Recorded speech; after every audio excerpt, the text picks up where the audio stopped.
Jai Hind, dear student. Today we are going to discuss about the distinction between the heat capacity and the specific heat capacity. क्या difference होता है heat capacity में और specific heat capacity में। मैं आपको heat capacity बता दूं कि अगर मैं किसी सब्सटेंस का टोटल मास ले लूं और उसको 1 डिग्री सेंटीग्रेड टेम्परेचर बढ़ाऊं तो उसके इस रिक्वायर्ड हीट को हम हीट कैपेसिटी बोलेंगे। लेकिन अगर मैं किसी सब्सटेंस को लूं और उसका 1 ग्राम लूं या यूनिट मास लूं, 1 ग्राम ना लिखकर मैं यूनिट मास कहता हूँ, यूनिट मास लेता हूँ और उसका टेम्परेचर 1 डिग्री सेंटीग्रेड अगर बढ़ाने के लिए मैं कोशिश करूँ तो रिक्वायर्ड हीट को हम लोग स्पेसिफिक हीट कैपेसिटी बोलेंगे। यहाँ यूनिट मास की चर्चा हुई है, यहाँ टोटल मास की चर्चा हुई है। टोटल मास का टेम्परेचर जितना बढ़ाने 1 डिग्री सेंटीग्रेड बढ़ाने के लिए जो रिक्वायर्ड हीट होता है उसे हीट कैपेसिटी बोलते हैं। और यूनिट मास का टेम्परेचर 1 डिग्री सेंटीग्रेड राइज करने के लिए जो रिक्वायर्ड हीट होती है उसको स्पेसिफिक हीट कैपेसिटी बोलते हैं। ठीक है, ये होता है।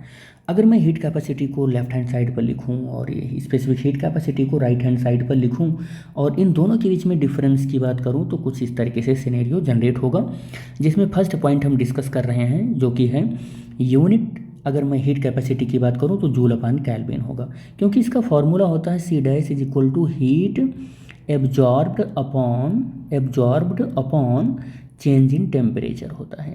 चेंज इन टेम्परेचर होता है। टेम्परेचर को मैं केवल टी से लिख रहा हूँ, ठीक है।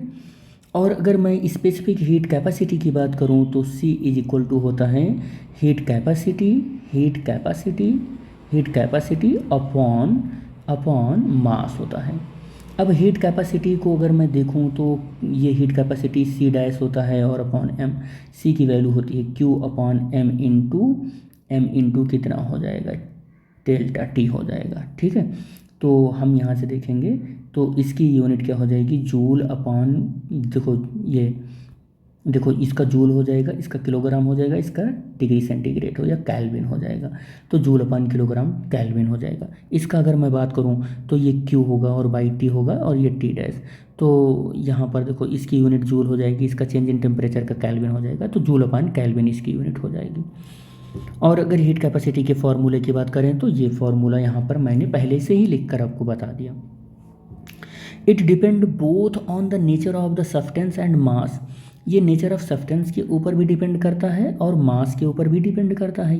ये जो हीट कैपेसिटी होता है ये it depends both on the nature of the substance and mass of the body. और मोर द मास, अगर मास ज़्यादा है तो हीट कैपेसिटी भी ज़्यादा होगी। और कह रहा है more is the heat capacity, mass ज़्यादा तो हीट कैपेसिटी ज़्यादा। ठीक है, मास ज़्यादा तो हीट कैपेसिटी ज़्यादा होगी। और देखो क्या है कि it does not depends on the mass, ये किसके ऊपर डिपेंड नहीं करता है, मास के ऊपर डिपेंड नहीं करता है। देख लो आप यहाँ पर आप देख लो तो C is equal to Q by M into delta T आया है, तो लोगों को लगेगा कि मास के ऊपर डिपेंड करता है। नहीं, ये एक मटेरियल का करेक्टरिस्टिक प्रॉपर्टी है, ये मटेरियल की प्रॉपर्टी है। मास आप कुछ भी ले लो, 1 किलोग्राम, 10 किलोग्राम, 20 किलोग्राम। आप आयरन का अगर 10 किलोग्राम की एक चेयर बनवाते हो और एक 50 किलोग्राम की चेयर बनवाते हो, 10 केजी का एक चेयर बनवाओ, एक 50 केजी का चेयर बनवाओ, एक 100 केजी का चेयर बनवाओ, किसी भी किलोग्राम का आप चेयर बनवाओ, अगर सब्सटेंस एक ही रखा है आयरन, तो फिर सी तो उसके लिए कांस्टेंट होता है। मास इट डजेंट मैटर कि सी को चेंज कर ले जाएगा, वो सी के ऊपर डिपेंड ही नहीं करता है। तो आप ऐसे बोलो कि स्पेसिफिक हीट कैपेसिटी मास के ऊपर डिपेंड ही नहीं करता है, वो एक करेक्टरिस्टिक ऑफ द मटेरियल है, but it is the characteristic property of the substance of the body. और मास के ऊपर जो डिपेंड करता है वो तो हीट कैपेसिटी है, ये इसके ऊपर नहीं डिपेंड करता है। मास फार्मूले में ज़रूर आता है, तो आप ये मत समझ लेना कि फार्मूले में आता है तो डिपेंड करता ही होगा। ठीक है, fourth property, it is amount of the heat energy required to raise the temperature of the entire body of the 1 degree centigrade. कह रहा है कि ये जो हीट कैपेसिटी है ना, ये टोटल बॉडी का टेम्परेचर 1 डिग्री सेंटीग्रेड राइज करने के लिए जो रिक्वायर्ड हीट होता है उसको बोलते हैं यानी कि definition of the heat capacity, ये डेफिनेशन ऑफ हीट कैपेसिटी है ये। और हीट ये क्या चीज़ है, ये क्या है कि it is the amount of heat energy required to raise the temperature of unit mass of the body by 1 degree centigrade.